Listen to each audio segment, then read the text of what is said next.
Katanya HRD itu kalau bertanya dalam wawancara itu pertanyaannya aneh-aneh. Tapi apakah pertanyaannya memang seaneh itu atau memang ngasal aja gitu? Yuk kita bahas ya. Misalnya pertanyaannya begini, kamu tinggalnya di mana? Jalan apa? Nomor rumahnya berapa? Tinggal sejak kapan di sana? Jaraknya ke PT berapa kira-kira? Tadi naik apa? Kemudian di perjalanan tadi melihat motor jumlahnya ada berapa? Kalau mobil kira-kira jumlahnya berapa? Tadi naik tol atau enggak? Kalau naik mobil, jumlah tolnya itu ada berapa? Kemudian kalau misalnya e-tolnya kurang bagaimana? Bagaimana menghitung e-tolnya? Kamu tadi habis berapa? Kalau orang awam mendengar pertanyaan seperti itu dan dibombardir seperti itu biasanya langsung, ih apaan sih?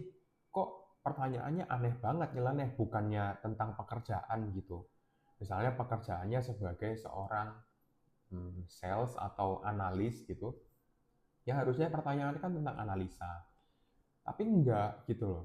Nah, kenapa bisa seperti itu? Kalau pertanyaan tentang analisa itu kan sudah ada di mungkin tes kemampuan dasar, tes kemampuan bidang, atau di psikotes, itu kan sudah ada semua. Jadi dalam wawancara kita sudah nggak perlu pertanyakan lagi karena itu sudah valid gitu loh.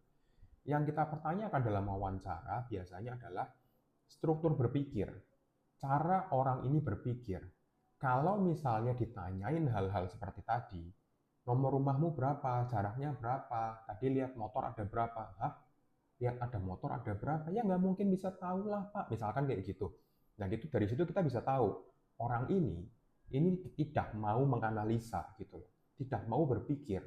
Atau kalau misalnya kita konfirmasikan ke skor IQ-nya, oh berarti memang sesuai, misalkan IQ-nya rendah gitu, terus dia cara berpikirnya seperti itu, oh ya wajar, memang dia nggak mau berpikir atau memang ya dia nggak bisa aja berpikir untuk kritis seperti itu gitu loh. Padahal kan bisa kita hitung, misalnya kan kira-kira bukan pastinya berapa, misalkan ditanya jarak dari kantor ke rumahmu berapa, oh ya kira-kira 10 kilometer misalkan. Oh iya, naik motor ya. Naik motor tadi kira-kira itu 40 kilometer per jam. Berarti nyampe ke kantor, ke PT kira-kira berapa lama? Kan bisa dihitung kira-kiranya gitu. Kemudian tadi misalkan jaraknya 10 kilometer. Misalkan per 100 meter kamu ketemu motor misalkan 5. Itu kan kamu bisa hitung kira-kira berapa gitu loh motor yang kamu temui atau mobil yang kamu temui. Jadi semua itu kita melihat cara orang itu menganalisa gitu loh, cara orang itu berpikir, strukturnya bagaimana, apakah bisa menganalisa berdasarkan data yang ada. Toh pertanyaannya itu kan nggak absurd-absurd banget gitu loh. Nah, kalau saya boleh ngasih tips ya, kalian kalau wawancara, sebisa mungkin kalian jawab itu dengan kemampuan analisa yang bagus gitu loh. Karena kan orang kalau bertanya, terutama di HRD, itu nggak mungkin ngasal, nggak mungkin absurd, pasti ada strukturnya. Ada sih yang bebas gitu ya, ada yang terstruktur kayak star interview dan lain sebagainya. Tapi ada juga yang bebas. Nah, yang terstruktur itu biasanya ya sudah jelas kita mau melihat apa di orang ini gitu loh. Kalau pertanyaannya pengen melihat analisa, ya tadi pertanyaannya kayak gitu, analisa, hitungan, dan lain sebagainya. Kalau pengen melihat pemecahan masalah, ya kita berikan studi kasus. Kalau kamu begini bagaimana gitu. Kalau misalkan tadi e-tolnya habis bagaimana di tengah jalan. Atau misalkan di pekerjaan sebagai posisimu, kamu mengalami masalah dengan rekan kerjamu, kamu bakal bagaimana. Kan pertanyaan-pertanyaan kayak gitu bukan pertanyaan yang absurd gitu loh. Jadi jangan dianggap kalau itu adalah sebuah pertanyaan yang aneh atau kurang ajar, atau bukan kurang ajar sih, pertanyaan yang nggak masuk akal gitu maksudnya.